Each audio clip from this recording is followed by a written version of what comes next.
Attention gamers. As a casual gamer trying his best to keep up with a not-so-casual game, I sometimes don't realize that champs or items have been changed, and after asking a teammate the other day why he was grouping with the team while using Hullbreaker, I was informed that the item was reworked like a month ago and that I should also commit harm to myself IRL. I took to the patch notes to learn that outside of this item no longer being a part of the antisocial social club, its effect has been changed from a flat buff to all damage to tower, to more of like an eeny miny mo type of auto attack BS where every 5th auto busts a nut on towers.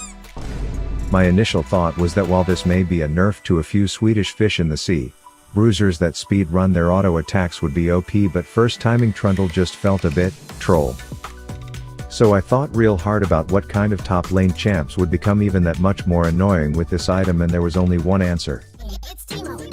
My blind is total bullshit. Every attack burns, I got poison in my spit. I can build anything. 80 AP or on hit. Whereas without your ult, got an F tier kit.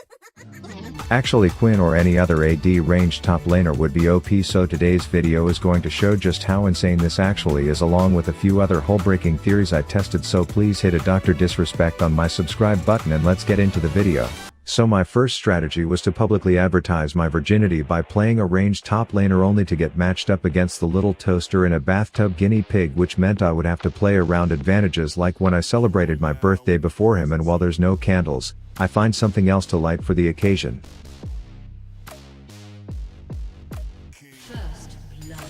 A bit of AFK farming goes by with one death that I edited out to preserve my own ego, and then I'm off taking a transatlantic flight on Valor Airlines because I received word that some hillbilly sounding Gramps is flying a budget helicopter in restricted airspace, so I have to come in, witness possibly the longest gauze grab in the history of this game, and then raffle this copter. It's not 10 minutes into the game and this is League of Legends, so naturally someone on my team is already crying and saying the game is over, but I just bought my new and improved Hullbreaker. This gives me surprisingly good combat stats this early, so while our ADC is busy pronouncing her doneness, and I'm letting my intrusive thoughts get the better of me, I have enough HP to survive a pretty bad thunderstorm that most people wouldn't have come out of alive. And then with 5 stacks my first auto on the tower does a fat 3 times that of a normal attack, which helps me sneak a little plate. That said, I am starting to feel bad because my team's Amumu is kind of having his whole identity stolen when you consider our ADC is crying so much more than him, so I decide to make a trip and show him some love, which unfortunately isn't the best of experiences for him, but I will say that me and blood-sucking Draco Malfoy won't be forgetting his contributions on that day. But then it was straight back up top to make sure Lightning Lenny up here wasn't getting too comfortable, as I was shocked at how well the damage from Hullbreaker felt on a champ like Quinn. Not to mention I was able to really give those towers the hawk twi anytime I had some alone time with them. Then I decided to take my talent to the South Beaches because the Rift Facebook group I'm in mentioned that a traveling beer salesman would be in the area at this time, and Valor is weak for them stouts, so I had to make the trip.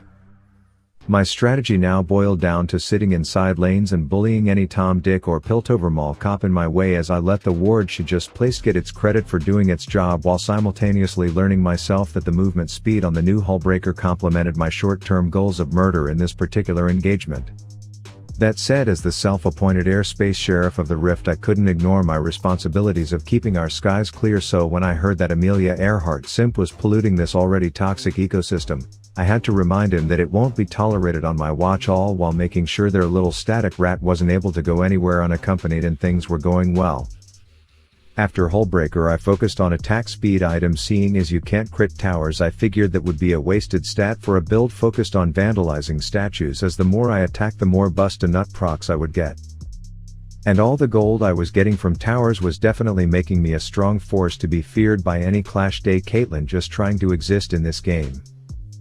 Soon enough a bunch of people wanted to get together and compare toenail girth, which I thought was odd, so I stuck to taking tower first, and then I figured I would join in again, only to realize I love this pedicure party and almost immediately was getting defensive on how many marksmen were able to join. We hung out in the area knowing the beer-gutted keg master would be making another round, and I don't like drinking on the job, but a quick airspace policy removal had to take place before I could enjoy a flashy bev from the big guy himself. And now that Hullbreaker doesn't require you to be by yourself anymore, I could show off a little right in front of Blood Boy and Picky Pike as we breached into the base. It still had its commanding presence to make all cannon minions stay on their best behavior around me as I was just melting these towers like they were ants under a magnifying glass. So in the time that one uncoordinated teamfight took place in the jungle for no apparent reason, I was almost able to take down every remaining structure left on the rift, only to come short by a hair. This unfortunately opened up a bad can of worms though, as the Sivir, who quite literally would not shut up all game, was now feeling enlightened to make the calls, coming up with the brilliant idea to all caps not go to the jungle but group in a lane, only for us to die while pushing the lane while she herself was unironically by herself in the jungle. Then with my whole team dead and their whole team turtling, she figured that giving me her ult when we were 2 zip codes away from a heavily guarded nexus would be the key to success, and when I didn't suicide bomb myself into their base, she of course had to voice her disappointment and once again state that she was done. So she took it upon herself to throw a public hissy fit, and while we continued to sweat our wet dicks off to close out this game, she figured AFK farming our own jungle was the best use of her time, as I failed my second attempt at a backdoor. But I learned my lesson and knew that I had targets in their base that I needed to execute. I would have to do it quick, then make like a fart and blow that shithole before regrouping with my gigabuff super minions, clear the airspace one more time because I never phoned it in for the old day job, before ending the game where Hullbreaker helped me rock the biggest damage ween both against humans as well as statues. This sparked my next idea, which was to grab a Zig support, rock Hullbreaker on an ADC with double demolish runes and see if we can just bully towers. But here's where I ran into the YouTuber's dilemma. I could either try this in ranked and get hate in the comments that I am ruining people's games by experimenting in ranked, or I could trial it a few times in normals and get hate that I am playing against people who suck. I chose the latter, so I feel the need to disclose at the beginning of this next game that the players in this game are indeed humans and are not beginner bots, even if it looks suspicious. Their vein was catching more bombs than a Chipotle bathroom, but she didn't realize we threw a creeper cam in the tall grass, so she got found out and forced to run away from a little OG Rav Q flash combo. This let us get to know their tower a little, and while I was rocking a half chub at the thought of sending this vein packing, the pretty ring that I bestowed on her decided to expire the second a big ass banana tapped her ass, so she dodged death, which sucked, but it did let us nab another plate for the road. The schoolyard bullying continued, and at one point I even served a short sentence in the cookie cutter prison, tortured from bright lights in my eyes and given time to realize what was truly important to me in life, which was sniping Gosu fanboys with a fat spectral banana all the way from downtown Disney World, as Lux's behavior made me repeat my disclosure that this was a normal draft game and not co-op versus AI. And with that, we took first tower at 10 minutes and I bought me a Hullbreaker. I went mid looking to proc this motherfucker on this Leona Memorial, only to be rudely interrupted by some pink-haired spin slut, so I fired all sorts of fizzle ticklers at her until she peaced out. But I felt bad about our first engagement, so I ordered a giant-ass spectral edible arrangement to be delivered to her ASAP. I promise these are real humans. Anyways, I wanted to take towers, but I also couldn't resist the free allowance that the game was giving me in the form of a banging blonde bombshell, so I did let myself get distracted from time to time, but we always went back to the mission of tearing down towers like we were protesting oil or some shit, as we took this traveling circus act of a blonde boy ADC with Hullbreaker and his one Yordle strong Oppenheimer fan club to every tower on the rift until we breached the base. Merely 17 minutes into the game, took down Gosu once more and enjoyed the non-existent LP that came from winning this normal game.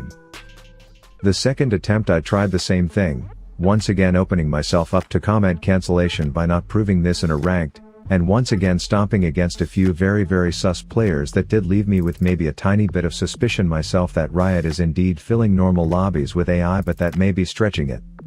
Needless to say, this was one of the biggest stomps of my life. We vandalized everything there was to vandalize. It was great. I considered changing my IRL vocation to a graffiti artist after how much fun I had defacing every piece of property on the rift, and we were knocking on the Nexus by 15 minutes, so that was it. I decided to test one more theory with the new Hullbreaker, which was double bruiser, double demolish, double Hullbreaker, double trouble bot lane combo, and while our first encounter with this morning's meta followers was quite successful, apparently warding was not a part of our strategy, and their Volibear knew it. So after getting our bruiser dicks kicked in, we vowed to stop fighting altogether and to just travel around as a tower, taking tandem to be remembered. And you know what happened?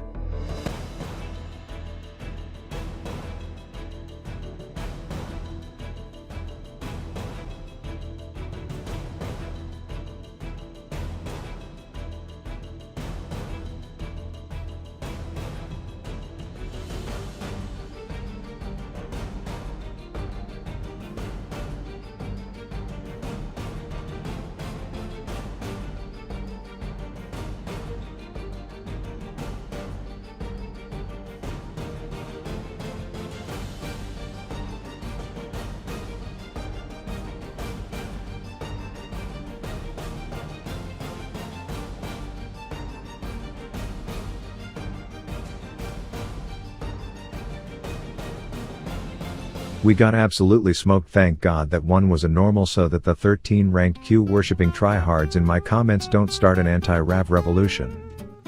Anyways, yeah, new Hullbreaker is dope and my recommendation would be to do it on Quintop as that just felt nasty. Subscribe if you enjoyed. Rav out.